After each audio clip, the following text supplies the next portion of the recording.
Thank you all for coming again. This is the third and final course given in our Phenomenology mini-course. I thank everyone who's attended. Just a quick note that as you probably noticed, we've been recording the audio and the video of these events. They will be available. They should be available on the departmental website, but also for those of you who are part of our Facebook group, we'll have links up on there. The audio should be up pretty soon. It might take a little bit longer for the video. Today we've got Peter Jews talking, who's going to be speaking about Levinas. He's recently published a book, The Idea of Evil, which has a chapter on Levinas in it, if anyone's interested in taking a look. I thank him very much for coming along and doing this. My pleasure. I hope that at some point I'll be able to access my USB stick and show you the PowerPoint slides. Otherwise, I'm just going to have to start talking from memory. This is going to be very much a kind of introductory talk about Levinas, which I suppose is what most of you will be wanting and expecting. As Luke said in my 2007 book, I did have a chapter on Levinas, the penultimate chapter, where I talk specifically about how the problem of evil arises in Levinas's work and his approach in Levinas's work. And while I was working on that book, I just became aware of how complex and how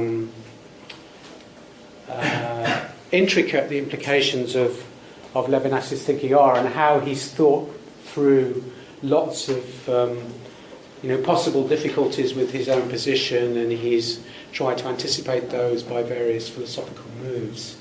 And I think it must be said that there is a kind of very, very sort of bastardized form of Levinasianism which is going around at the moment, in which it's just about the other and the ethics of the other, and that's about the end of it. That's all you need to say, and that's quite a simplistic way of looking at what Levinas is doing, I think. So I just wanted to, while I'm waiting for this, give you a few biographical points of reference to begin with. He was born in Kovno in Lithuania in 1906, what was then part of the Russian Empire, into a Jewish family.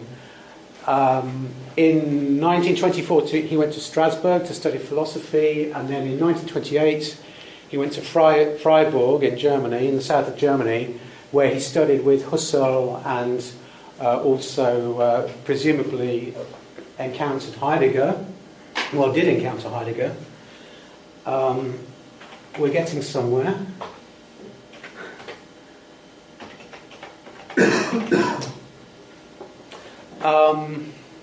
In 1930, he published his doctoral thesis, which was called The Theory of Intuition in Husserl's Phenomenology. So he began very much influenced by Husserl and also by Heidegger.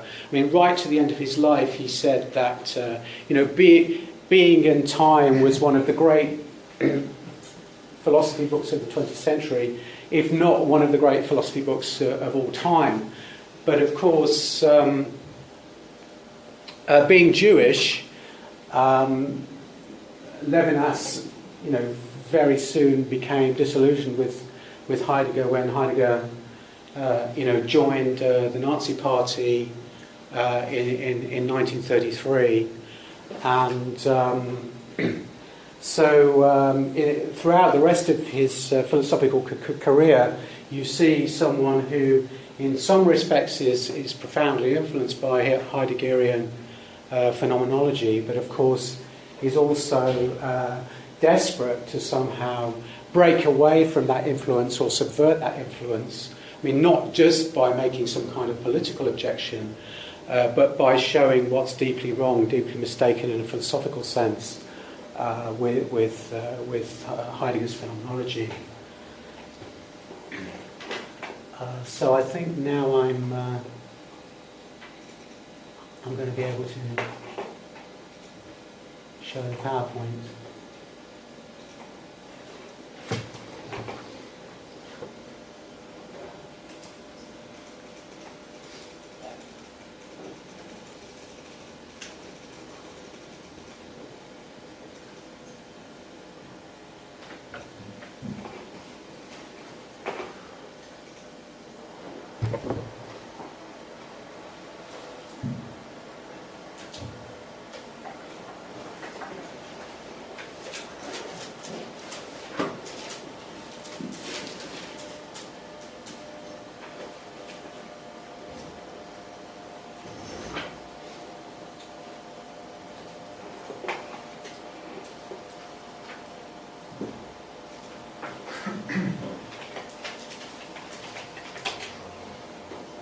Okay, yeah. So now I'm afraid there's going to be another delay while Windows configures apps XP into PRS. So I can I'll carry on with the biographical elements. So Levinas started teaching in the 1930s in a private a Jewish institution of higher education in Paris. During the Second World War, he was captured by the Germans and was in a prisoner of war camp. He survived. It's one of these curious anomalies about, you know, the sort of the Nazi bureaucracy. He survived because he was a French army officer. So despite the fact that he was Jewish, because he was a French army officer, he, you know, survived relatively intact throughout the war in a prisoner of war camp, and in fact wrote the notes and reflections in the notebook, which were here, which were published as Existence and Existence, 1947, and then the lecture series Time and the Other, which was published in 1948. Existence and Existence is really the book in which you can see Levinas, you know, breaking away from the Heideggerian influence and introducing some of the basic themes of his own thinking, as also in Time and the Other. And this trade of thinking culminated in the publication of his first major work, Totality and Infinity, which was published in 1961, so he was already quite old. He was already, 55 when he published Totality and Infinity. And then, you know, I once read a review in Time Out of his second chef d'oeuvre, which said, well, you know, what do you write after Totality and Infinity? Well, the answer is you write a book called Otherwise Than Being or Beyond Essence, which is the book that Levinas published in 1974. Okay, so those are some biographical points of reference. When I'm talking about Levinas, and this is something I also do in my book chapter, I find it really interesting to begin with this little essay of about 10 pages, which Levinas published in 1934, called Some Reflections on the Philosophy of Hitlerism. There is an English translation which published in Critical Inquiry about 15-20 years ago now. If you Google it, you should be able to find it, because I think that already in this, it's a very prescient diagnosis of you know, Nazi philosophy and its fundamental dynamic. But I think we can also see the kind of problematic that Levinas tried to address throughout the rest of his work. And he begins in a place where you might not expect. He begins by talking a lot about the body and our relation to our own bodies. And this is a quote from one part of the essay. He says, the body is not merely the eternal stranger. So there he's thinking of various dualistic, you know, Cartesian philosophies. The body is not only closer and more familiar to us than the rest of the world. Beyond these banal statements, there is the feeling of identity between ourselves and our bodies. In a dangerous sporting activity, in a risky exercise where our gestures attain an almost abstract perfection as we feel the breath of death, any dualism between the self and the body must disappear. And I didn't continue the quotation, but the next thing he describes is somebody lying on their sick bed in pain, desperately twisting and turning to try and find a position in which they can alleviate the pain or alleviate the discomfort. And he says, he goes on to say on the next page, the body is not merely a fortunate or unfortunate accident which connects us with the implacable world of matter. It is an adhesion which one cannot escape, and whose tragic flavour of the definitive nothing can change. And so, already there's a kind of you're getting a sense of this a kind of very deep tension within Levinas's thinking. On the one hand, he's saying, well, we are our bodies. We're not these dualistic creatures made of mind and matter, and yet that identity, however we articulate it, is not a comfortable identity, and in some senses it is not an identity, if you like, to kind of invert a famous Hegelian slogan. We could say there's a kind of non-identity of the identity that Levinas is talking about. And this idea of escape is very important. This tragic flavour of the definitive. But what he's basically saying is that, yes, we are identified with our bodies, but there's another sense in which we are shackled to our bodies, weighed down by our bodies. He talks elsewhere in these early writings of what he calls a disjunction or a lag, or the French word is décalage, which means something like a disjunction or a lag between ourselves and our bodies, which we cannot overcome. And this notion of escape is very important as well, because in the following year, Levinas published a little text called De l'Évasion in French. I think it's translated as On Escape, in which he extends this kind of phenomenological analysis of our relation to our own corporeal existence in various ways. Okay.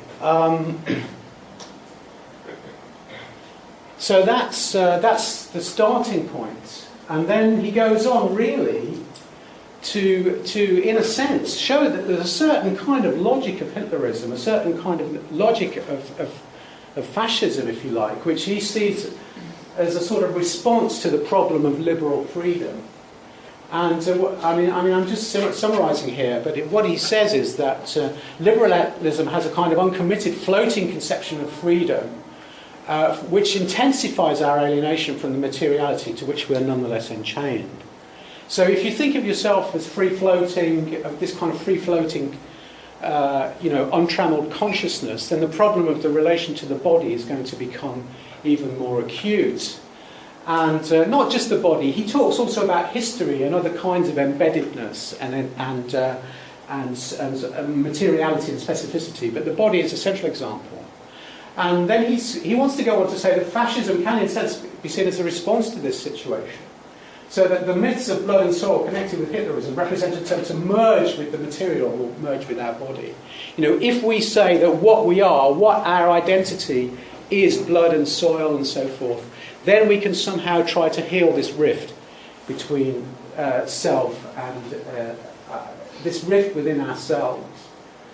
But having done that, then the particular, the Blut und Boden, the blood and soil, can only become universal as the expansion of a force, as he says, and not through the spread of ideas. I mean, one way of seeking kind of universality is through communication, through the spread of ideas. But if you have radically identified yourself with some, particular material and corporeal identity or racial identity, then the only way that can become universal is through forcible expansion. And this is the essential dynamic of this kind of sort of political movement.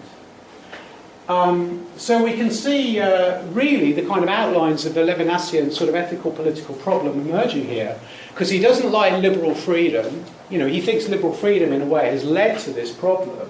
Obviously he's radically opposed to fascism. And, there are one or two points in the essay where there are little allusions to Nietzsche's Zarathustra and a kind of suggestion that Nietzsche is in fact not innocent of this collusion with this dynamic of Hitlerism.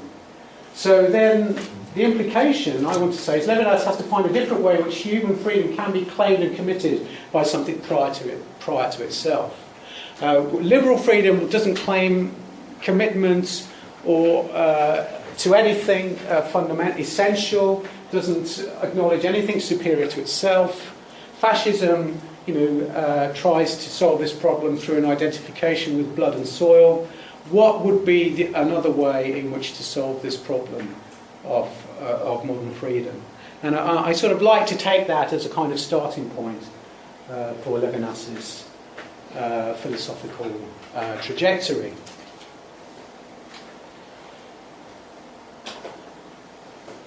Okay.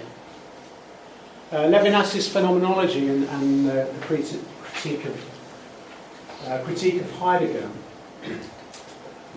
You can find this in the book From Existence to Existence, which I mentioned earlier on, which was the book which Levinas essentially wrote in the Prisoner of War camp, but also in Time and the Other in a more condensed form. You'll find some of the reflections that I'm outlining here. So as we know in Heidegger, the central category is being, that's Sein. And as it were, Levinas has a riposte to this category, this fundamental Heideggerian category, in the form of what he calls the ilia, which, as some of you no doubt know, just is the French expression which means there is.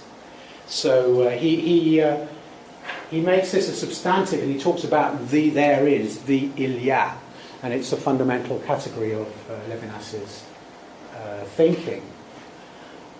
So he says, let us imagine a return to the nothingness of all things, beings and persons. Shall we encounter sorry, that should say a pure nothingness, not a pure thingness. I wonder if I can change that now. You can't change it without putting up the slide. Okay, you'll have to take my word for it. I need to go back. Yeah, okay, all right. So that should say, shall we encounter a pure nothingness? After this imaginary destruction of everything, there remains not something, but the fact that there is, ilia. The absence of all things returns as a presence. The absence of all things returns as a presence. That's what he says in Time and the Other.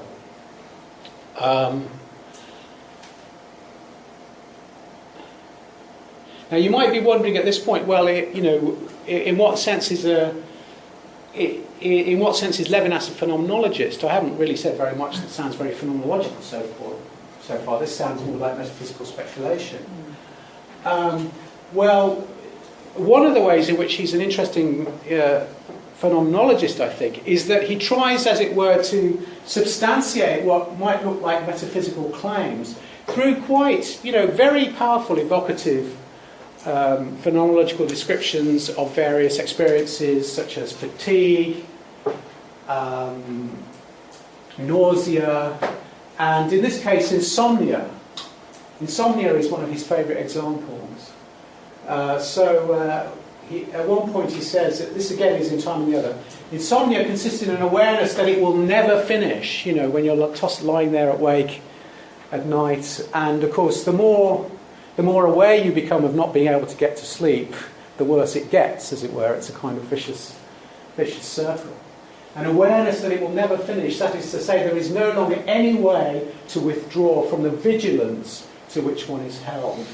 Vigilance without refuge of unconsciousness, without any possibility of withdrawing into sleep, into a private domain. So he's really saying that insomnia is one of those states of mind in which we encounter the ilia. A bit like anxiety is this crucial disclosive experience for Heidegger.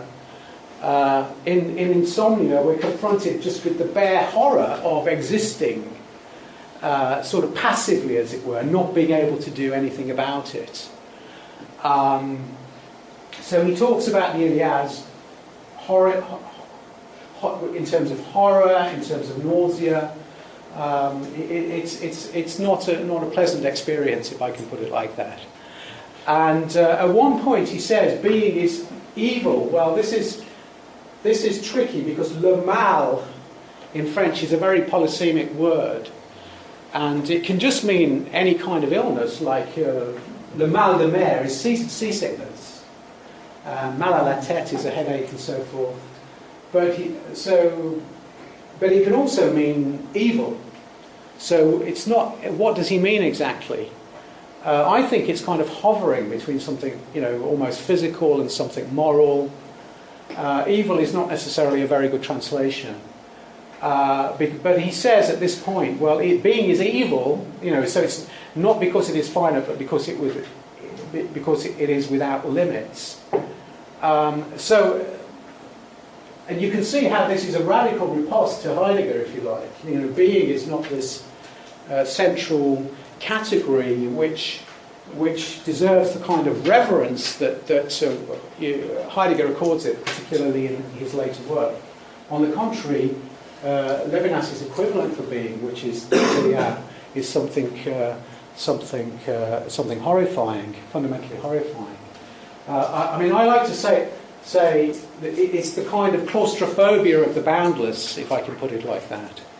That how can we escape from this boundlessness? It sounds like a paradox.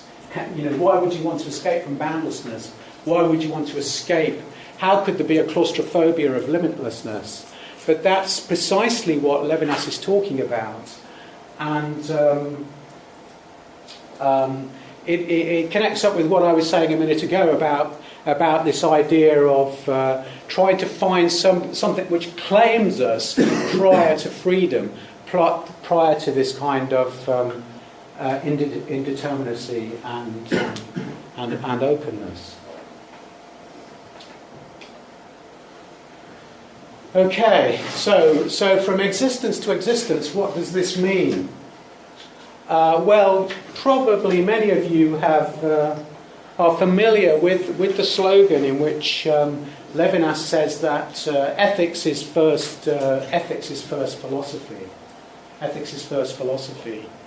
By which he means it's prior to ontology. One important point about that is that he doesn't want to accept Heidegger from that claim. In other words, make an exception for Heidegger. You might say, well, there's ontology in the traditional metaphysical sense, and then what Heidegger's doing, and Heidegger's talking about being, and Heidegger talks about the ontological difference, and so on and so forth. But Heidegger is sort of deconstructing metaphysics. He's not talking about being in the way the metaphysical traditions talks about being. But Levinas wants to resist that move and say, no, actually, Heidegger's basically tarred with the same brush. To the extent that he's still talking about being, even in this different way, this is a problem because for me, ethics comes before ontology. And those of you who know a bit about Kant will see there are echoes there of what Kant calls the primacy of practical reason. And in fact, there are in which Kant fundamentally claims that practical reason gives us our orientation to the world and not metaphysical speculation. So these are some of the. There's an essay by Levinas called "Is Ontology Fundamental?" Obviously, addressing Heidegger's notion of fundamental ontology. It's in the collection called Basic Philosophical Writings, in which he tries to prosecute this argument with Heidegger. So he says, in our relation with the other, and one thing you need to note here is that this French word autrui is a word which is exclusively for the human other. There are other words in French. Autre is the other word, but autrui specifically means the other person. So in our relation with the other, is it a matter of letting be? Again, that's a Heideggerian notion. Is the other to whom one speaks understood first of all in his being? Is the comprehension of being, even in the Heideggerian sense of letting be, is that the basic thing? He says not at all. The other is not an object of comprehension first and an interlocutor second. So the idea of an address, of an interlocution, of an interpolation as being the fundamental relation is central in Levinas. And to go back to the title at the head of this slide, the point is that's a relation to an existent.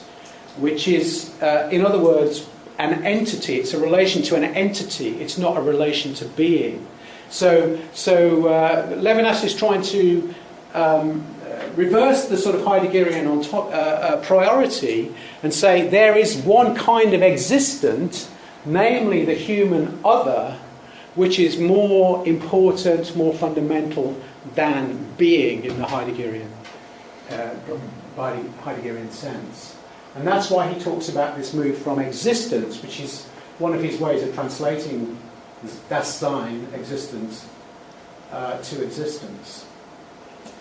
So then, here are some other quotes from that essay. A page later, he says, the relation with the other is therefore not ontology. This tie to the other, which does not reduce itself to the representation of the other, but rather to his invocation, which invocation is not preceded by comprehension, we call religion. No doubt some of your alarm bells will be ringing at this point. What does he mean by saying that? Why does he call this invocation, this relation to the other, religion? And in what sense is it prior to ontology? Well, he says that, this is the third quote here, the other is the sole being whose negation can only appear as total, as murder. The other is the sole being I can wish to kill. Now, I guess some kind of animal rights activists might want to kind of, start jumping up and down at this point and say, well, wait a minute, is that true? Couldn't I kill an animal? Couldn't I, commit an injustice in killing an animal?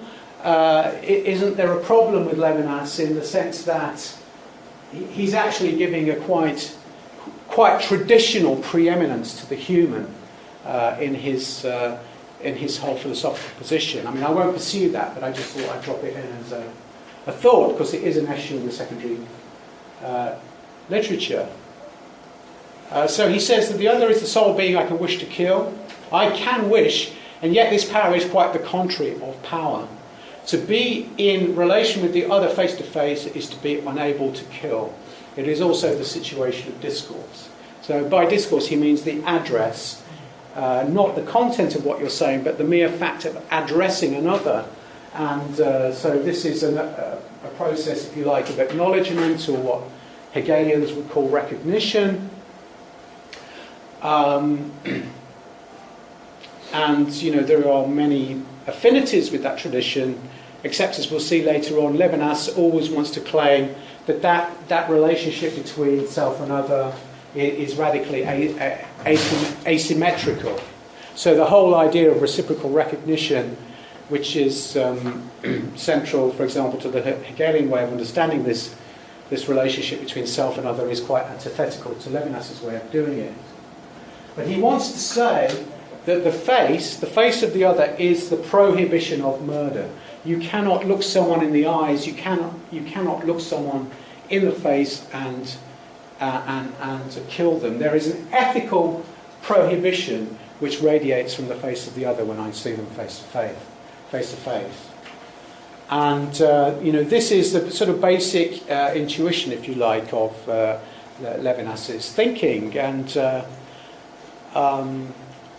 much of his work is just a kind of incessant, like many major philosophers, a kind of incessant attempt to sort of articulate what exactly this insight is about what it means to be in a face-to-face relation to another human being.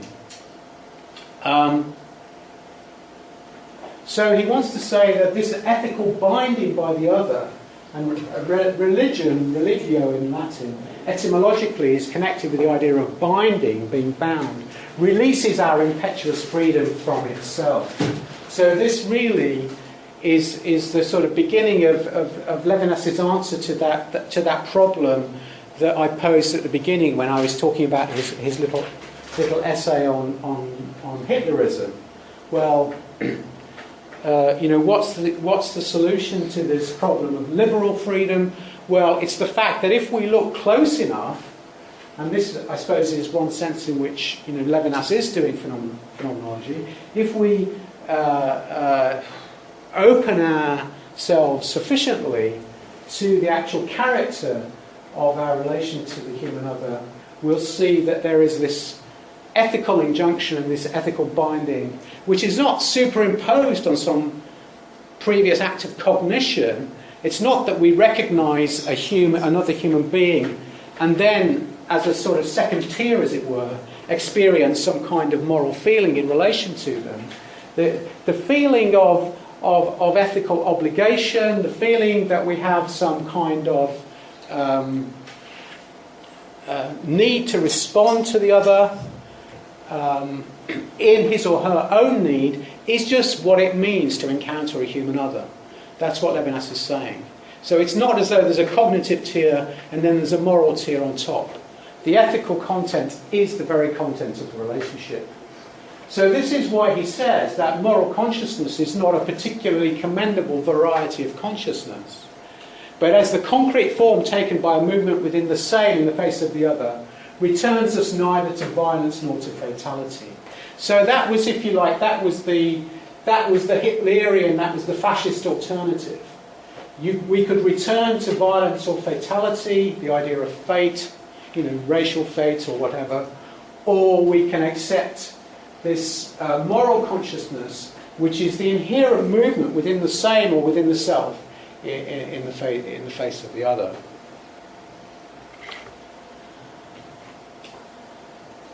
Okay. So now I raised some questions earlier on about the sense in which Levinas is a phenomenologist, and I tried to suggest that there are some very powerful phenomenological descriptions which he uses to try to substantiate his position. I mean, we could talk. There are very marvellous phenomenological passages in Totality and Infinity, for example, which go towards building up his overall argument. But at the same time, there is a fundamental question that we have to confront. That there's a sense in which Levinas is not just a phenomenologist.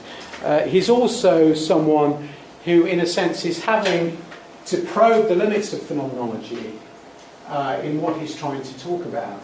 So one obvious response to Levinas would be to say, well, actually, sorry, Emmanuel, you're out, you're off bounds or whatever. You've violated the basic principles of phenomenological method.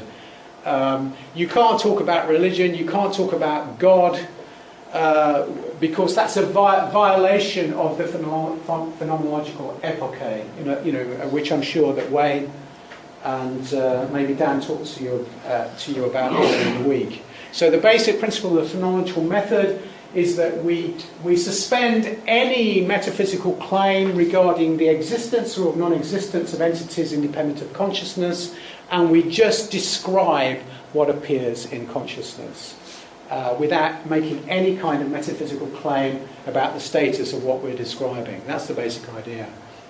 So how can Levinas claim that in some sense he's working within the phenomenological tradition and yet start talking about religion and indeed talking a lot and indeed increasingly about God? And this is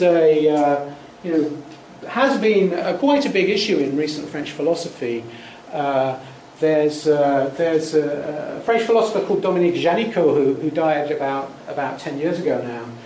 I think in the late 80s or 90s, published a polemical book called The Theological Turn in French Phenomenology, in which he wanted to claim that this was all a disastrous mistake. And of course, Levinas is one of the main culprits.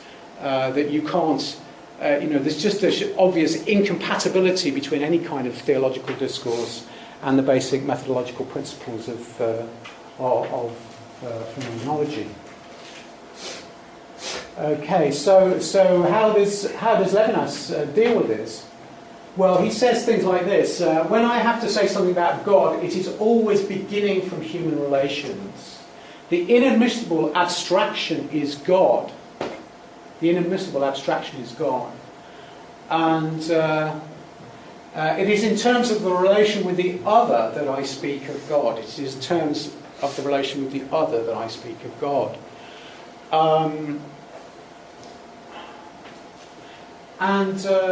He even says things like, well, we have to pass through, if we're going to proceed along my line of thinking about ethics, we have to go through atheism. But I think what he means by atheism is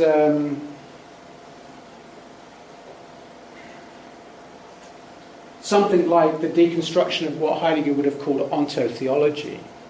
Atheism means the denial that when we're talking about God, we're talking about some kind of, mega entity, transcendent entity beyond the world. It's in terms with the relation with the other that I speak of God. And God is otherwise God is an inadmissible abstraction. But nonetheless, we have to say that there is a limit that phenomenology runs up against for Levinas. The absolutely other is not reflected in a consciousness, he says. And he says the absolutely other is the human other. I didn't put that quote on the board, but for Levinas, the absolutely other is the human other. That's something, for example, that, as some of you may know, Alain Badiou, for example, contests at the beginning of his little book on ethics, which is sort of begins with a kind of polemical engagement with Levinas. And Badiou is basically saying there is no way in which you could show that the human other is the absolutely other. This is a theological presupposition that Levinas is importing into his philosophy, and it's not something that he can demonstrate phenomenologically. But for Levinas, the absolutely other is not reflected in the consciousness. It resists the indiscretion of intentionality. This is very typical of Levinas. These rather strange expressions like the indiscretion of intentionality. It must be said that Levinas does write a rather strange French. It's kind of rhapsodic and a bit sort of bizarre and dislocated. Someone once said that reading Levinas's French was like having your teeth pulled, which I think is a bit extreme, but there is something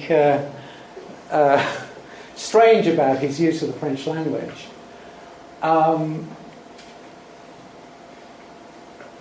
But I think when he talks here about the indiscretion of intentionality, he means the claim of intentionality, as it were, to direct itself towards and, in some sense, illuminate the essence of the phenomenon, to lay the phenomenon bare. And this is a form of indiscretion. He means a kind of violation, really, a violation of this otherness that Levinas is suggesting is inviolable. So the other resists to the point where its very resistance does not become converted into a content of consciousness. So even the resistance of the other to intentional appropriation is not something that can be an intentional object, as it were. It is that which is aimed at unseats the intentionality which aims at it. That which is aimed at unseats the intentionality which aims at it. So that's his basic description of the experience that lies at the centre of his ethics. And again, he's really talking about the encounter with the human other. And is that encounter something that can really be encapsulated in terms of an intentional description? He's saying that it can't be. There's something about the encounter with the human other which dislocates the very intentional aiming at an object. The other is not an object to be intended. So there we reach a limit of phenomenology. So then the question would be, well, is this an immanent limit? Is it a limit, as it were, that we encounter from the inside, and something that we therefore, in some sense, have to acknowledge? Or is this a limit that Levinas has only generated by some kind of religious, postulate or some kind of religious assumption which he's actually imported, and it's not immanent to the phenomenological description as such?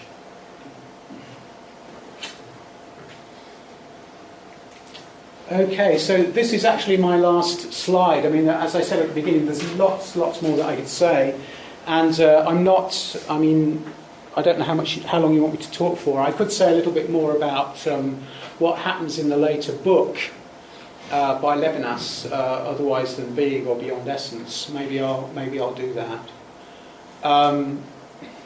There's just a few quotations here from Totality and Infinity. So, in what sense does Levinas offer a phenomenological ethics? Levinas is not giving us arguments in order to ground a normative ethics.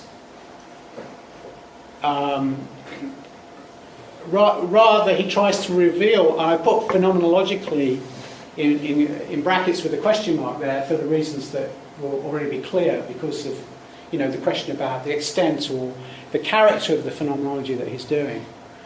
He tries to reveal phenomenologically how we are always already ethically hostage to the other. Hostage is a word that he uses quite a lot in this first, magnum opus, Totality and Infinity from 1961. So the whole idea, prior to any exercise of freedom, so the whole point of Levinas's position is that I do not, as it were, choose to enter into some kind of moral commitment. I do not choose to enter into some kind of moral engagement. It's not a matter of choice and commitment. I just find that I am, always already interpolated ethically by the other.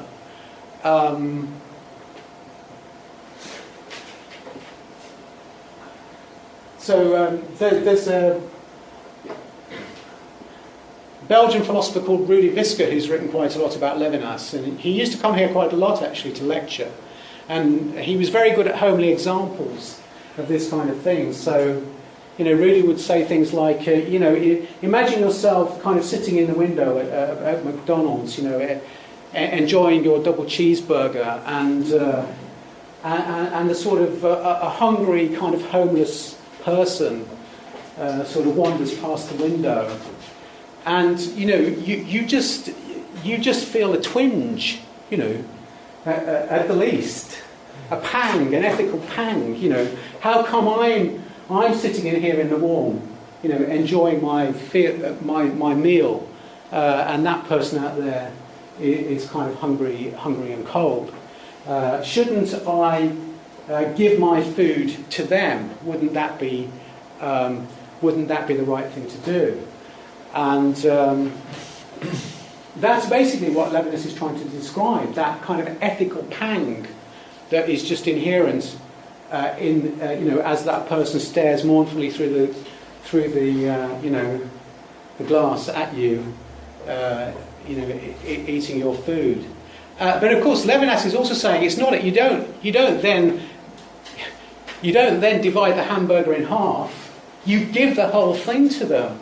That's the ethical impulse. Not sharing, not dividing, not saying, well, I have a right to half of this, but you can have the other half. No, the ethical impulse is to say, you have it. You're more important than me. You are prior to me. Your needs take priority over my needs. That's this basic asymmetry that I was talking about earlier on in Levinasian ethics. It's not a matter of reciprocity. It's not a matter of sharing. It's a matter of an infinite demand, a demand that we can never fulfill, to succour the other, to respond to the needs of the other.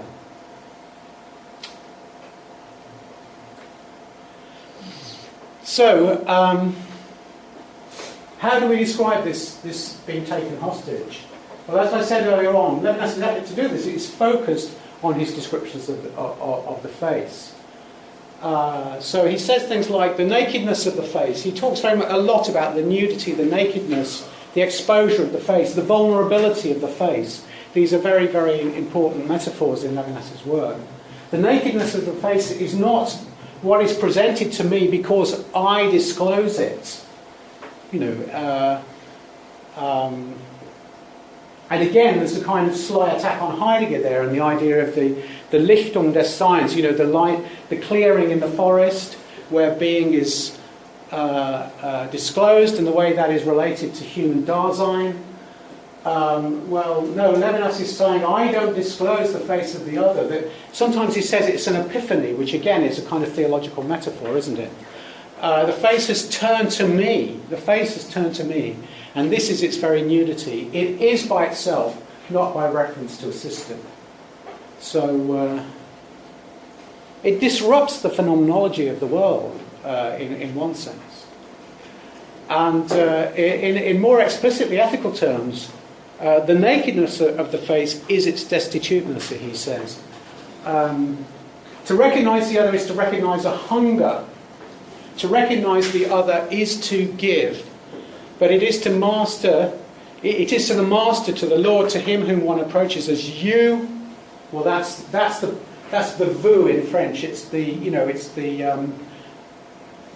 polite form or the reverential form of the second person in a dimension of height. So this is very much the way in which Levinas describes this ethical encounter. The other is homeless, destitute, hungry, and yet above me, and yet there in their height above me, making this ethical claim on me.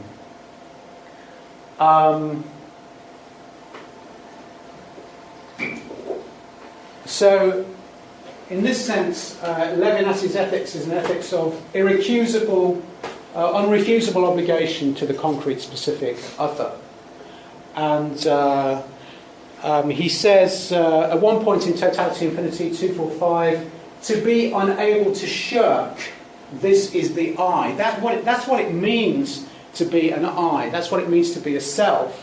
It's nothing to do with self-reflection, self-relatedness, any of those traditional ways in which philosophers have understood the uniqueness of the self or the uniqueness of the I. What makes you the unique I that you are is being unable to shirk, unable to shrug off this ethical obligation.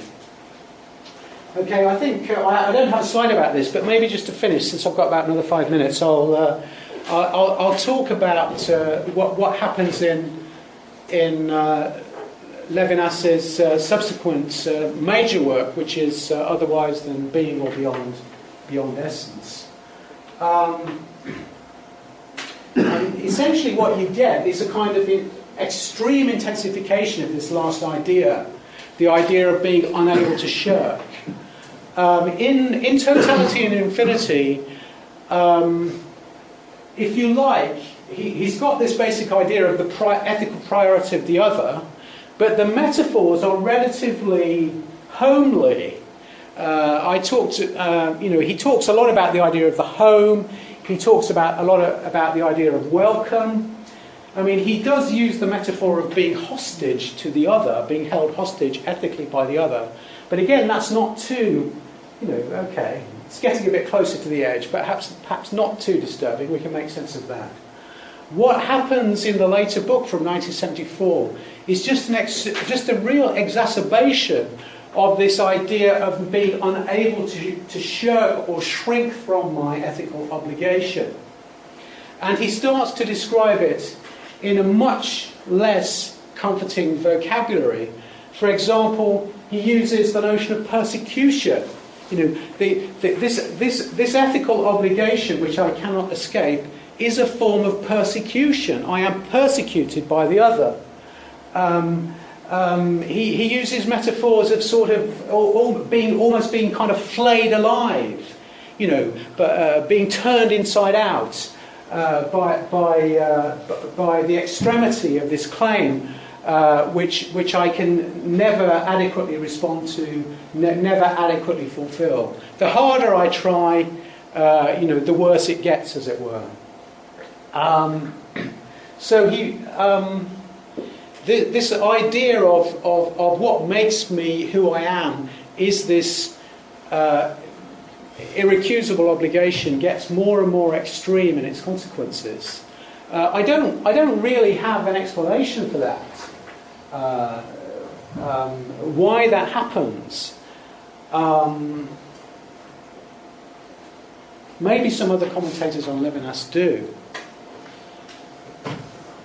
But, I mean, some people would definitely say that in his later work, it gets to the point where it almost becomes, counterproductive. Because, he says things like, the other is persecuting me, ethically as it were, and I am responsible for that very persecution. Yeah? There's nothing that the other is responsible for. I'm responsible for everything. And, he basically starts to use this kind of messianic vocabulary in which, I have to bear the weight of the whole world. The weight of the whole world is on my shoulders. This infinite ethical obligation which torments me and I cannot escape.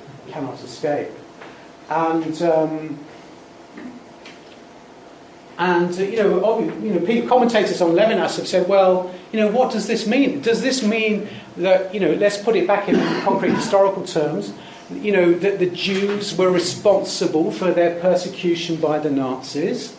Does Levinas really want to say that? So there is a kind of paradox about Levinas, and particularly about his later work, I think, because the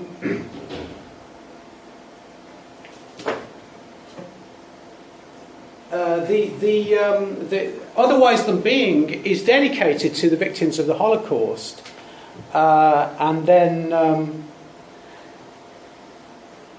he extends that to say, and all the other victims of the same anti-Semitism, and then he extends the notion of that anti-Semitism just to mean the persecution of human beings by other human beings. So it's written to the memory of the victims of the Holocaust, which included many members of his own family back in Lithuania.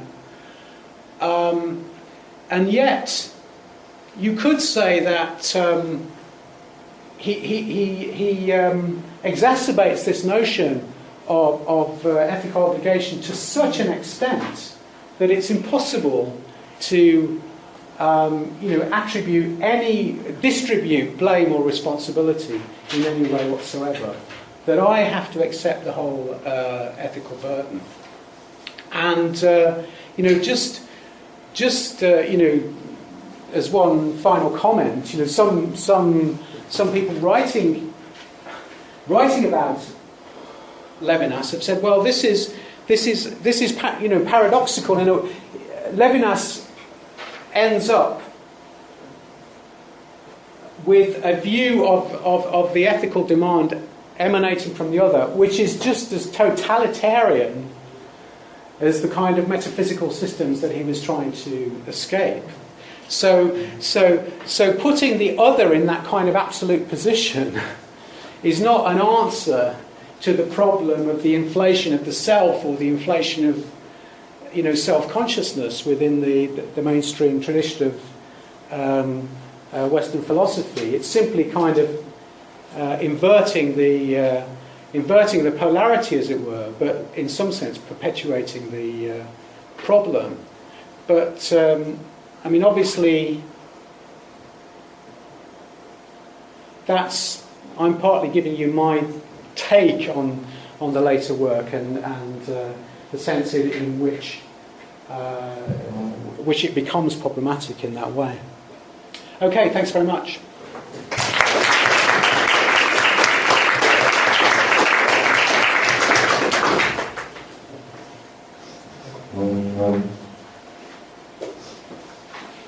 Any questions? It seems that what we're saying, that we're in the same relation then, by Levinas's view, to the other as we are to insomnia. That once you recognise the other, to recognise the other, you're then held hostage by the other, and the more that we try and avoid recognising, the more they are. So if you don't recognise it, or you're so unfortunate that you happen to recognise the other, and then it will be this ongoing thing where you'll be worse and worse and worse and worse. There doesn't seem to be any positive normative effort for that. It seems to be an unfortunate event if you don't come about recognising the other. And if that happens, it's sort of like them being condemned to have insomnia. Yeah. That's a very interesting comment, actually. It's a very astute comment because Levinas himself acknowledges that proximity in his later book, in Otherwise Than Being. I mean, one of the things that happens, or progressively happens, after totality and infinity, is that he starts to displace the idea that the ethical claim is actually coming from the human other. You know, I quoted that phrase from the earlier essay where he says the absolute other is the human other. The absolute other is the human other. Well, I think later on in his thinking he starts to qualify that, and he starts to use this word eleity. Ile is the sort of third person pronoun in Latin, and in a way you could say he's becoming more kind of explicitly theological, because he's kind of talking about the third within the second person. Yeah. So he's sort of saying, well. It's not the human other that is absolute, but through the thou, through the human other, we glimpse this eleity, this otherness, which is, as he puts it, other than the human other. This other than the human other, a kind of third person rather than a second person. And in this context, he starts to introduce the notion of the trace, that through this encounter with the human other, we encounter this trace of eleity. Not the human other that he was talking about earlier on. And then in Otherwise Than Being, he says something exactly along the lines that you're suggesting. He's saying, well, actually, this anonymity of the third person that I'm encountering is disturbingly close to the nauseating rumble of the Ilya. It's almost impossible to distinguish one from the other. So it's almost as though he's that's what he calls it. He calls it a nauseating rumble. It's almost he's acknowledging that he's kind of on a knife edge, and it is one of these kind of paradoxes of sort of philosophical thinking that, as I try to explain it, that the whole effort of his philosophy is to escape from this horrifying, boundless anonymity of the Ilya, which is his, as it were, counterpart to Heidegger's being, and his answer to that is initially through the relation to the second person. That's what's going to enable me to get out of this. The person as opposed to the anonymity. The human entity, if you like, as opposed to the anonymity of being. But then he starts to say, well, no, it's not the human entity, it's something beyond the second person. And once he starts to say that, and once he starts to describe the ethical demand in these extreme terms, as he does in his later work, then, as you say, it is like the Ilya. You're awake, you're insomniac, you can't get to sleep, you're oppressed by this being that you can't escape from, and there's something, in a sense, equally oppressive, and indeed, he says himself, persecutory about this ethical demand. I mean, he sort of acknowledges it, but he doesn't. It doesn't make him draw back. He doesn't make him draw back. He doesn't say, "Well, I've obviously done something wrong here. The ethics can't be like the Ilya." He just says, "Well, yeah, it is like that. There's only a kind of thin divide between this original experience of horror and this culminating experience of ethical transcendence. They're they're worlds apart and yet very, very close at the same time. Yeah. Just extending this idea for a minute, could you say something about, a concern that I have is that Levinas is risking a kind of reification. I'm thinking about the recent book by Axel Honneth, where he defined reification as forgetting the essential humanness of the other. Yeah. And when you were mentioning the thing about the Iliad, what came to mind for me in this question is, because of the torment and the obligation that is inherent with this intensified relation with the other, by his extension of the ethics, he makes the obligation inescapable and totalizing to the other. But doesn't he raise the possibility then of this alienation and reification that Honneth talked about? Uh-huh. You mean you're reifying the other by talking about the other in these... And because of that terms. intense obligation, Uh-huh. could there not be a reaction which promotes an idea where the person reacts by saying, I'm going to treat this other as a stranger, and forget their essential humanness because the obligation is too intense, it's too great. Yes, yeah. Well, I think that's an interesting point. I mean, in a way that's an issue which I try to explore in my book on evil, in my discussion of Levinas, because lots of people.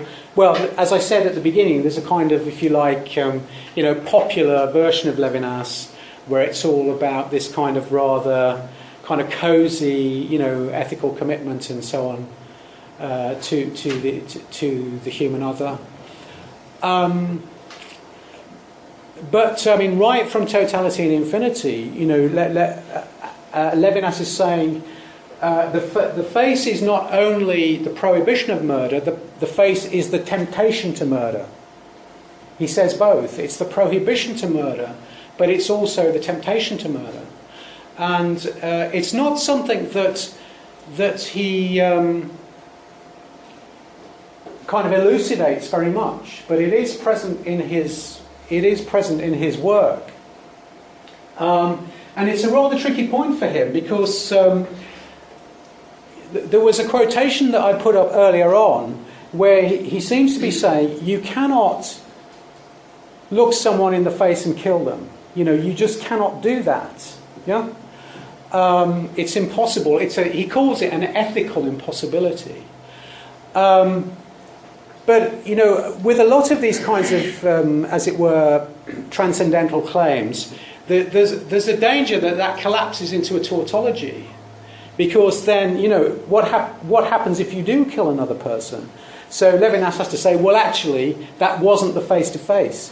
You were not in a face-to-face relationship with them, because if you had been, you could not have killed them. But at that point, it just becomes tautology, because he's offering no independent criterion of what it means to be in a face-to-face relation. But I think another corollary of that, another way of him acknowledging that problem, is when he says, well, the face is also the temptation to murder. The face is also the temptation to murder. And I think there is a thought of the kind that you were suggesting, that this is intolerable. This ethical claim of the other is just, I can't bear it. How can I release myself from it? I will do away with the other person. I will do away with this intolerable claim. And there you get something which looks a lot rather like the beginning of Hegel's master-slave dialectic, where there's this kind of unbearable sense of dependency on the other that you somehow feel driven to abolish. But that's kind of almost a subtext in Levinas's work,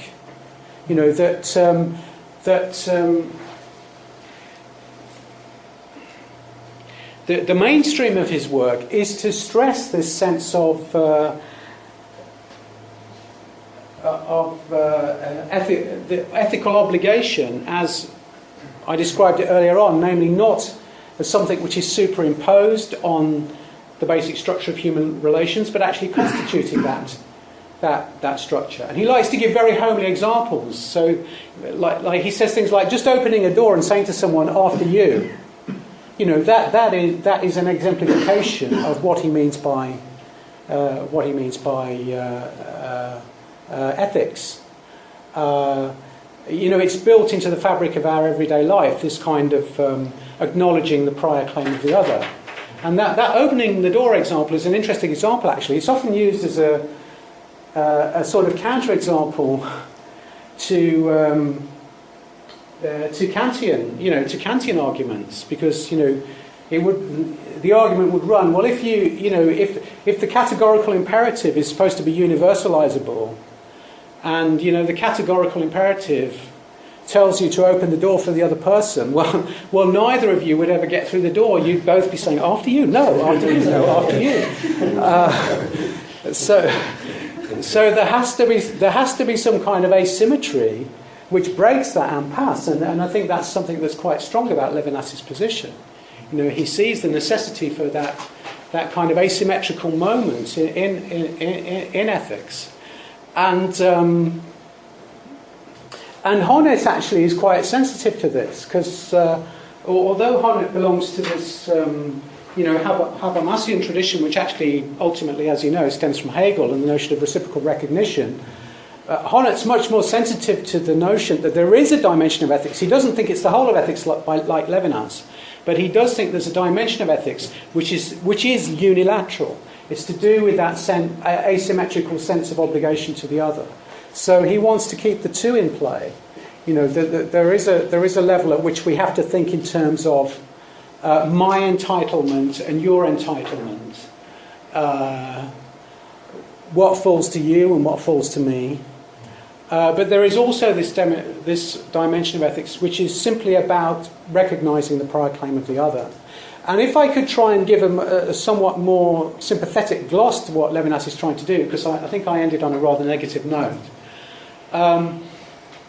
I think one of the things that Levinas is trying to do is to say that these ideas of kind of justice, fairness, equal distribution, equal rights, moral entitlement and so forth, these always have to be secondary when we're thinking about ethics and morality, because ethics doesn't begin with that kind of calculation. It doesn't begin by figuring out, how much for you, how much for me, how much for that person over there. It has to begin from this sense of irrecusable obligation. And if the well springs of that dried up, then no matter how perfect your calculating mechanisms would be, you would be becoming estranged from the very principle of ethics. So I think that's where Levinas is based. He wants to, in this sense, it is phenomenological, because he's wanting to say, look, let's get down to the real, foundation of what ethics is. Let's not talk about these secondary considerations. Let's talk about what it means to feel an ethical obligation. What it's like, what the experience is like of actually encountering another human being in that mode. So there is a sense in which he wants to sort of dig down to this deep phenomenological level. And I think there is a sense in which we can sympathise with the impulse behind that enterprise. I think the problem, the problem is that he makes all the other stuff too secondary. I mean, he does, at various points in his work, talk about justice, the question of justice. He talks about, and the way he puts that is sometimes in terms of what he calls the other of the other.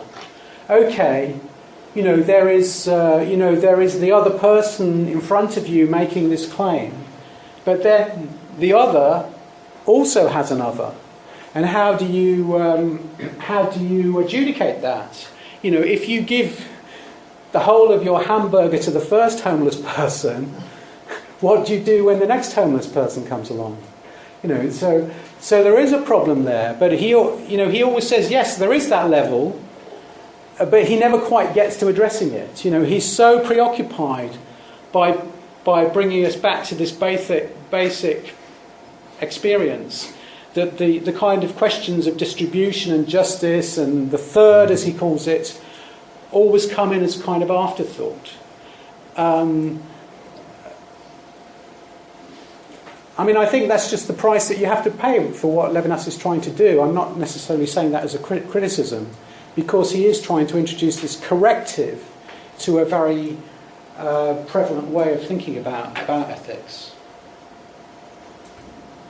I'm struggling to sort of conceptualise a very basic problem that I have with Levinas' thinking that you might be able to sort of help me with. It sort of stems from two areas. First of all, there's a kind of pragmatic objection that whereas, although I may be underestimating the complexity of it, it seems that Heidegger's philosophy is not necessarily inconsistent but irrelevant to his political actions. That Levinas is objecting to that, and that his philosophy is completely grounded in his disturbance of what he's seen through his life. And he's clothed everything in this very negative sense, in this very kind of dreary and dark imagery. And that it seems to, which is kind of my second point, it seems to discount the fact that relationship to the other can, in many cases, be where the joy of experience comes from. And many of the good parts of life come from relationship to the other. Yes, yeah. I'm trying to sort of see how that all fits together. Yeah. No, those are all, well, the first point where I think I might disagree with you is about your claim that there's no connection between Heidegger's philosophy and his political engagement. I think that's a very, that's obviously a much debated issue. But to my mind, there is a sense in which the kind of, as it were, authority that Heidegger gives to the notion of being, the way in which he elucidates the notion of authenticity,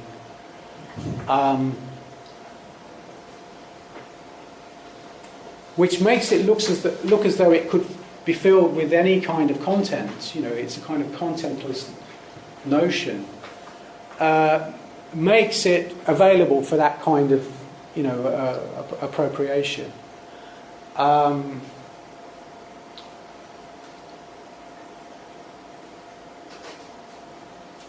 So that would, but obviously that's a big debate, and there are, the degrees to which Heidegger's philosophy is,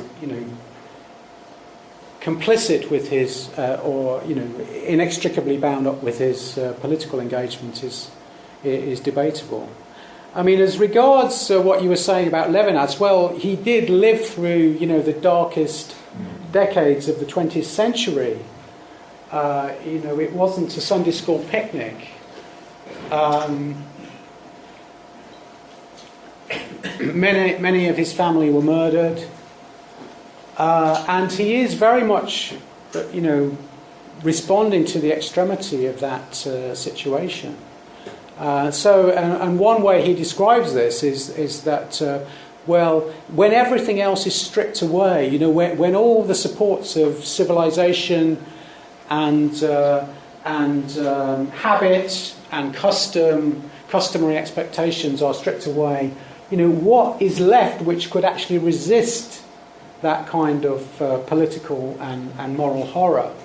So this might be another way of kind of elucidating in the sense in which he's doing a kind of phenomenology, because he very often uses these metaphors of sort of being stripped naked, as it were. That if we think that ethics is a matter of culture, custom, what Hegel called Sittlichkeit, customary morality, when all those things can go to the bad, in disastrous ways, is there anything at all that could resist that process?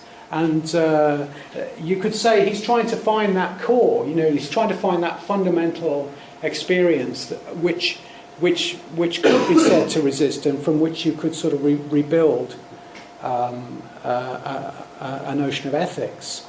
And I mean, it's certainly true that in the later book, in Otherwise Than Being, there is a very, as I said, profoundly disturbing account of this ethical relation as a relation of persecution.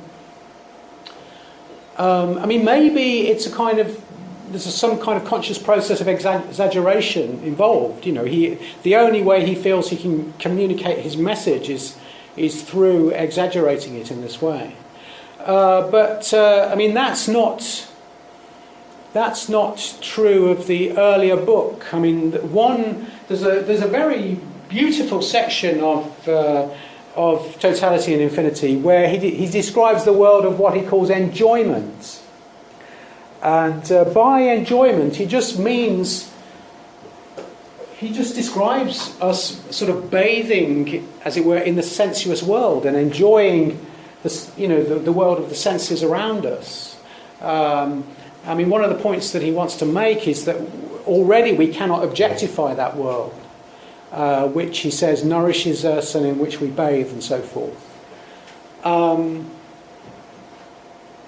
But then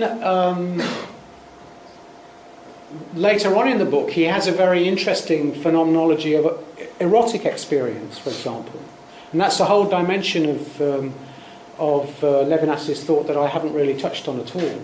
The way in which he treats erotic love and its relation to ethics. So it's not all bleak.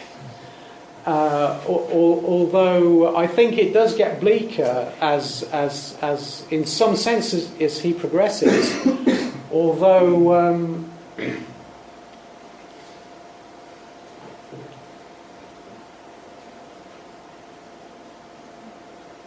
I suppose he would say, well, it's not really bleak because it's all about this relation to the... Ultimately, it's about this relation to the divine, whatever the divine is, the eleity. It's all about escape, really, evasion, as he calls it in his earlier work. But I think,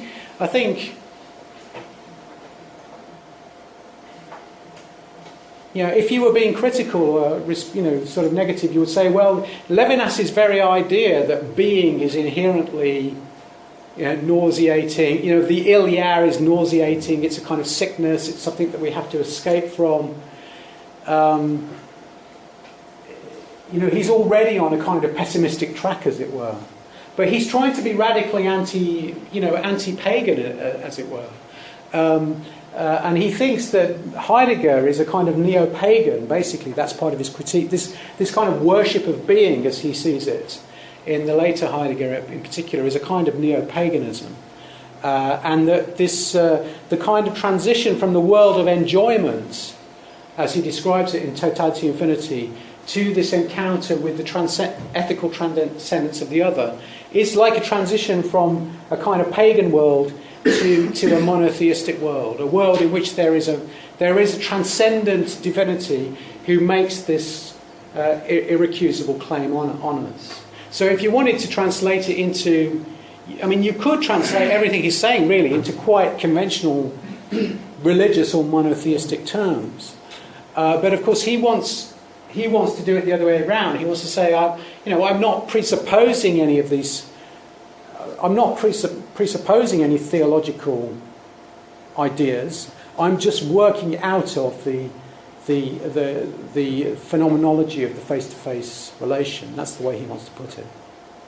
Yeah. I wonder if you can say something more about Levinas's idea of liberalism as a way of alienating, as a system of freedom that alienates man. I can't see any reason why liberalism should be an alienating system. I would say, for example, technology or something similar. So if you can say maybe something more about what he means by liberalism. Yes. And in what sense this can alienate. Yeah. Well, really, I think I was extrapolating quite a lot there. He doesn't talk very much about liberalism in a political sense throughout his work, but I was sort of really building, I think, on those few remarks that he makes in that early essay. But I don't think I'm off the track there, because throughout his work he basically wants to say that there's something prior to human freedom, yeah, and so he's quite. By the same token, he's hostile to liberal notions of autonomy. The whole point of human life is to be autonomous. The whole point of human life is to kind of shape and direct our own freedom in accordance with our own choices. That's just not Levinas's vision of human life. So any political philosophy which puts individual freedom or individual autonomy at its centre is really incompatible with his whole way of understanding what it means to be a self. Because he wants to say that what is fundamental is this experience of ethical obligation. And it's not, I can't choose it, I'm hostage, I'm bound by it, prior to any choice that I make. So that's the sense. I think that is an argument which most liberals would find very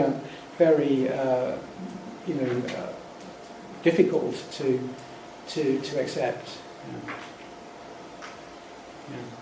So I've kind of lost, and then because we studied Husserl in the passage. You studied Husserl? Yeah. And then for Husserl, the phenomenology is how to understand outside of me. Yeah. So it's like what a table is, the chair is. Yes. But then I can't see how Levinas accounts for such outside being by his phenomenology. Uh-huh. I think he's always concentrated on how to criticize Heidegger's phenomenology of on-self design. Yes. But in that sense, I can't see how Levinas' phenomenology can account for the outside being by phenomenologically. Yes. Well, it depends. I think perhaps even the way in which you pose the question is slightly misleading, because no phenomenologist tries to account for being. That would be some kind of explanation. And phenomenology, pure phenomenology, is not supposed to be in the business of explanation, or even argumentation for that matter. It's supposed to be description. It's just description, without any kind of metaphysical commitment.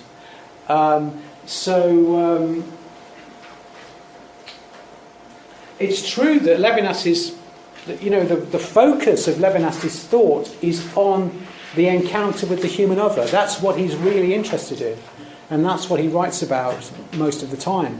But as I said earlier on, in Totality and Infinity, there is a long section about what he calls enjoyment, and that's really where he gives his sort of phenomenology of if you like, the material world, the material world of everyday life, and the way in which we relate we relate to it. But already there, I think he's trying to make a difference from Husserl by saying we can't totally objectify that world in which we are immersed. We can't turn it into an object of intentional consciousness. And this is why he uses metaphors of bathing, of immersion, and so on and so forth. It's something that we're sort of almost kind of wallowing in. And there's a real feeling of sort of pleasure in the way that... the French word he uses is jouissance. That's the word he's using for enjoyment. To describe this process. And then he wants to say that work is not, work itself is not a purely instrumental activity. We don't work just in order to achieve some kind of end result. So, there is pleasure in physical exertion, there is pleasure in activity, there is pleasure in our engagement with what he calls the elements around us. So these are all aspects of his way way of describing our relation to the material world. So he doesn't ignore it entirely in his writing. Seem to be running on time, so I'll just ask one of the questions I outlined up. When you spoke of the nausea of our boundless freedom, the first thing that came into my mind was existentialism, because that seemed to be an existentialist notion. Not knowing much Levinas, I'd be curious to know what relationship, if anything, he had to that movement. Well, it's not so much the nausea of boundless freedom; it's the nausea of the Iliad, that he's talking about. Which is boundless. He describes it as boundless, and that's what makes it horrifying. It's boundlessness, it's limitlessness, it's lack of definition. Well, he was writing at the same time as the existentialists. As you say, there is a kind of parallel, at least with Sartre, because Sartre famously describes this encounter with bare facticity. There's the famous passage in Nausea, the book, in which she is staring at the tree stump and filled with this sickening sense of arbitrary, facticity. So I think there is a parallel there, and Levinas was operating within this existential milieu.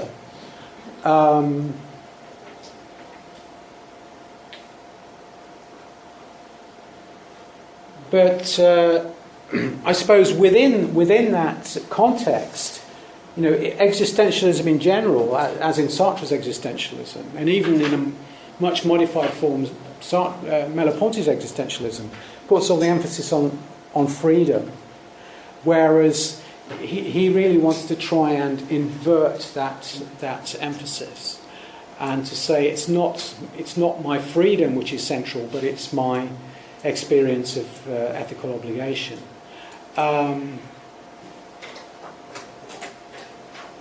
So that's the sense in which he differs quite dramatically from other existentialists, I think.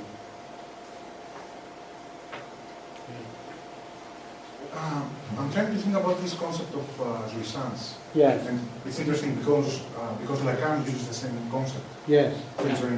Is there something in common there? I was wondering.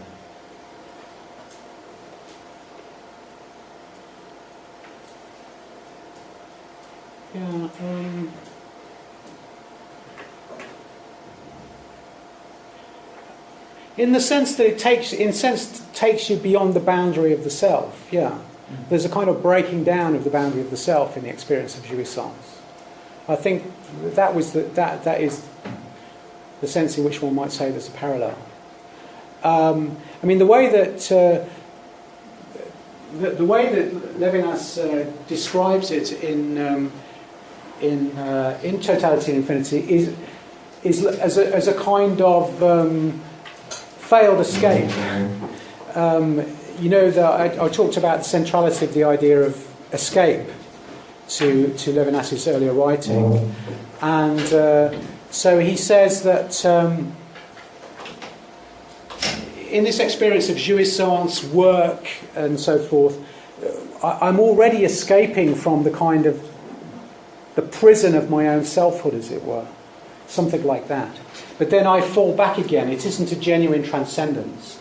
So I fall back into a kind of feeling of unease, a feeling of disquietude.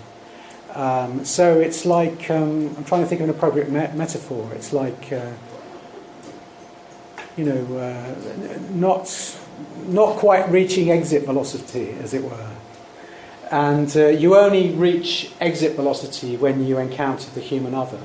So this experience of jouissance doesn't quite get you there. That's the way he thinks about it. Well, I'm quite troubled. It's just two things I would like you to have a say on. One being his Levinas's claim that the other is not cannot be an intentional object as all the other objects. Yes. Which sounds quite paradoxical, because given his experience of the Holocaust, basically what was there the case, to my mind at least, was that precisely, people there would be reduced to objects, or to their humanness, bare humanness, in order to be killed as such, as humans, and deprived of all their identity and stuff. That would be one thing, and then also something about his definition of ethics, because if I see it right, one thing is to say that obligation to the other is unconditional, and this is the beginning of ethics. Mm-hmm. And then another thing would be to say that I begin my ethics by saying that I'm being ironical to myself. I interrupt myself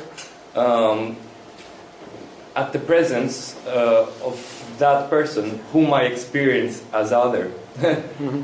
So, which means that I first have to experience somebody as other, in order, that is, as somebody who is in need, who is in inferior position with regard to myself, and that makes me interrupt myself and break with what is familiar, with what I take to be homely, and my identity as being the master and everything. Mm-hmm. So I wonder if there's a difference there, like in the two formulations.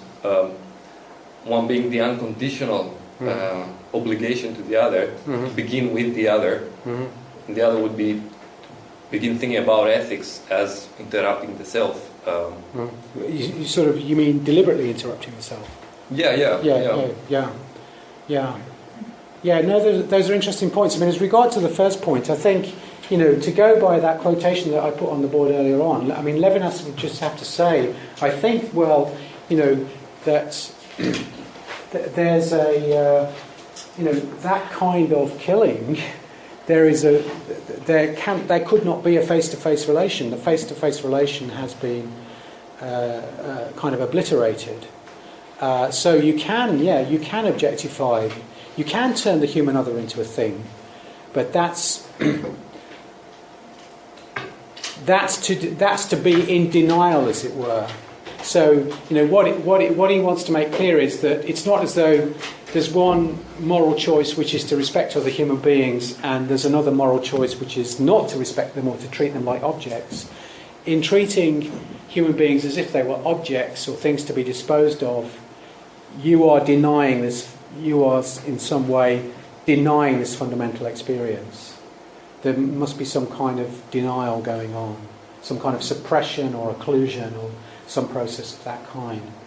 But then he does want to say, and this was really a whole dimension of his thinking that I didn't have time to expatiate on, that this is a kind of problem. He has a kind of general diagnosis of the problem of Western philosophy or Western metaphysics. He thinks that Western metaphysics has a tendency to engage in that kind of occlusion, that kind of suppression of the other. So metaphysical thinking would facilitate that kind of occlusion, or facilitate that kind of suppression. So that would that is one aspect of what he's saying. Your other point was about, isn't it me who undertakes something? Yeah. Yeah, it's like saying, wondering basically why ethics begins in the face of the face of the other. Yeah. Yes. And it's also unconditional in that sense. Yes.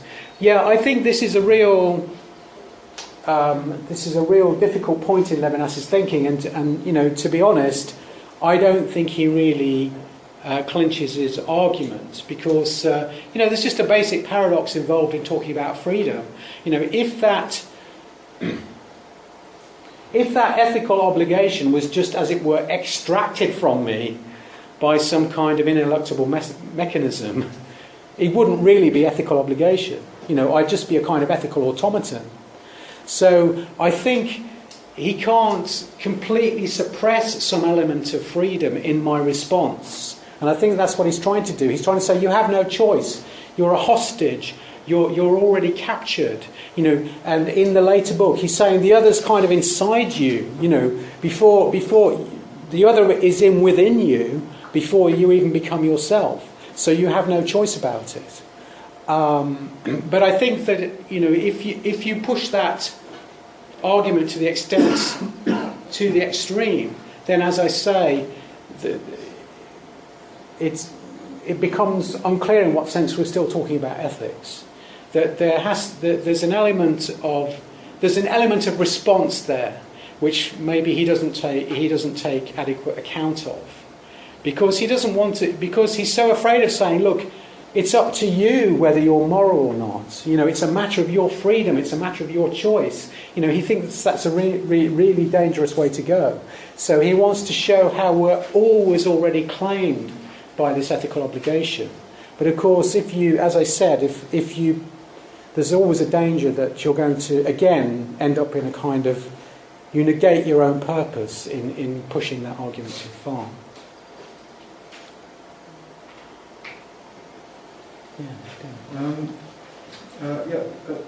Just wonder, what kind of claim is it to say that ethics is first philosophy? I mean, is that an ontological claim? Yeah. No. Okay. It's not an ontological claim, but for very, you know, difficult, you know, questionable, perplexing reasons, which connected with the title of his second book, you know, otherwise than being. So he's saying that in this ethical experience we are claimed by something beyond being.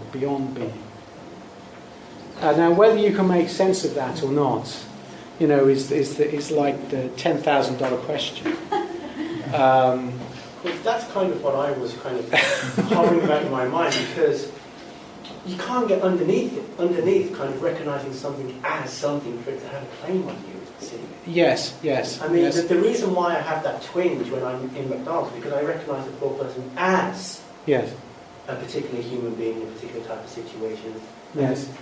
And then that's what's giving me the twinge. I might not go through that thought process, but that's what. If I didn't have that recognition as, the twinge would never come. Yes. So it just seems odd to say that the ethics is first. Surely the recognising something as something comes first, and that then gives me the twinge. Yeah. Well, of course, that's the Heideggerian response to Levinas, and you know, this is a very deep philosophical argument that I wouldn't claim to be able to resolve. You know, Heidegger talks about what he calls the as structure of understanding. So, you know, to understand something is always to understand it as something. Yeah, and that's precisely what, you know, what Levinas is trying to deny. You know, that it's not that you construe the other as something, and that the ethical obligation arises from that. The ethical obligation is just primary before you even do any understanding or thinking or interpreting. This is the really tricky thing, because we don't have ethical obligations to lampposts. No. Right? Yeah. But you're not in a face-to-face relation with the lamppost. That's what I mean by, in order to be in a face-to-face relation, I've got to be with a particular thing that I understand as a human being in some particular way. Yeah. So, do you know what I mean? Yes, yeah.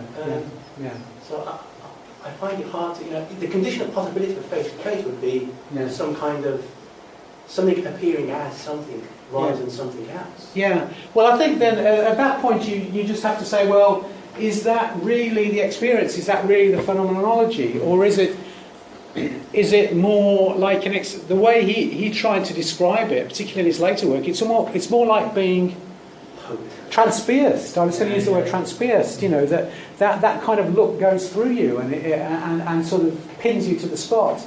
It's not that you interpret the situation a certain way and then elaborate an appropriate ethical response. You are just interpolated. You know, something says, "Hey, you," and that interpolation is not the result of an act of understanding or comprehension on your part. Now,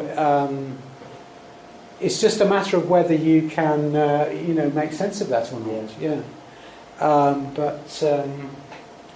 And that's the whole me voici, that he elaborates on, which is it's biblical. Someone who was called, one of the prophets who was called by God, and here I am, the idea of here I am, me voici. So he says, the self is always in the accusative, not in the nominative. It's always me voici, here I am, responding to this interpolation. But that's just, the Levinasian argument, and if you want to persist in saying, I just can't make sense of that, that's fair enough. Quite sympathetic. I'm just trying to go the other way. Yeah. I think, I don't know for what we're saying, Steve. I think maybe this concern comes from his notion of other as a human being. Yeah.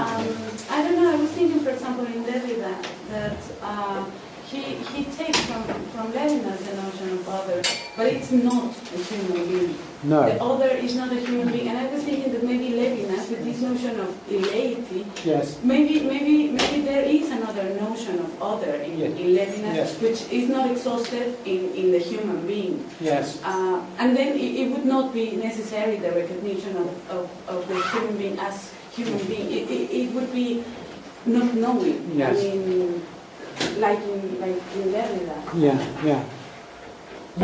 A process of not knowing. I think that's probably right. I mean, he does want to say, this is a relation. He realizes it's a mistake actually to say the human being is the absolute other. This is a kind of conflation that he tries to get away from. I can't remember the exact phrase, but he starts to talk about this there's a late collection of essays called "Of God Who Comes to Mind," and this is where he starts to elaborate this thought. And he says something like, about eleity. This is the other of the other with an otherness other than any other kind of otherness, and so on and so forth. Is really trying to F the ineffable at this point. But he is making that recognition that there's something there that you can't even encapsulate, that you don't, it's not even a face-to-face, it's not something that you could even try to encapsulate in terms of a form of address to the other. It's something even more transcendent than that.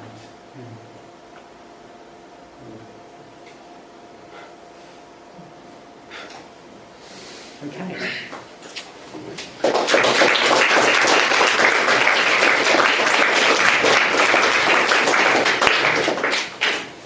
Thanks very much for inviting me. I very much enjoyed it.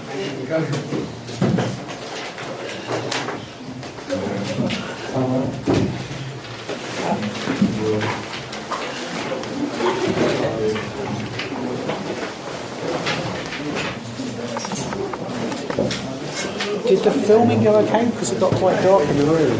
It's quite a good camera. All right. So it should be okay. All right. Okay. Can I pause this or is it still?